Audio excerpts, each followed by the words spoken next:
Hello everyone, কেমন আছো তোমরা? আশা করি সকলে অনেক অনেক ভালো আছো। তো আমাদের অনেকের ইচ্ছা যে মোবাইলে স্নাইপার ম্যাক্রো সেট করব, তো এটা কিন্তু হবে সম্ভব। তোমাদের কাছে দেখিয়ে দেবো কীভাবে সেট করবা। তো পান্ডা টাচ প্রো এই অ্যাপটি তোমরা ইনস্টল করে ইউটিউব দেখে অ্যাক্টিভেট করে নেবা। তারপরে যেখানে আমার সেট অ্যাপ করে দিলাম প্লাস ম্যাক্রো অ্যান্ড ম্যাক্রো, এখানে চলে আসার পরে আমরা সেটিংয়ে ক্লিক করে দেবো। আমি আগে বাটন সাইজ অ্যাডজাস্ট করে নিই, অ্যাডজাস্ট করলাম, এই যে আমি বড়ো করে রাখি। তো যাই হোক, এরপরে প্রথম যে অপশানটা দেখবে ক্লিকের উপর একটা ট্যাপ করে দেবা, একটা ম্যাপ চলে আসবে, এটা তোমরা ফায়ার বাটনের উপরে রেখে দেবা। এরপরে তোমরা আবারও ক্লিকের উপরে ক্লিক করবা এবং আরেকটি ম্যাপ চলে আসবে, এটা তোমরা জুম বাটনের উপরে রেখে দেবা। দেন সেভ করে দেবা প্লাস আইকনে ক্লিক করে। এরপরে মাল্টিপ্লাই এখানে ট্যাপ করে একটা ম্যাপ চলে আসবে, এটা তোমরা সুইচ বাটনের উপরে রেখে দেবা।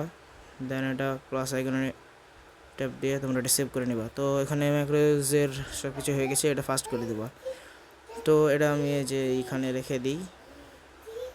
এবার আমাদেরকে একটু দেখাই, এই যে ইজিলি কিন্তু ম্যাক্রো সেট হয়ে যাবে।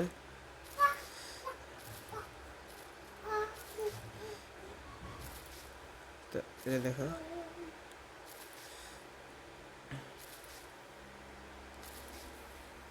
তো এইভাবে তোমরা ইজিলি মোবাইলে ম্যাক্রো সেট করতে পারবা, স্নাইপার ম্যাক্রো। তো আশা করি তোমরা সবাই বুঝতে পারছো।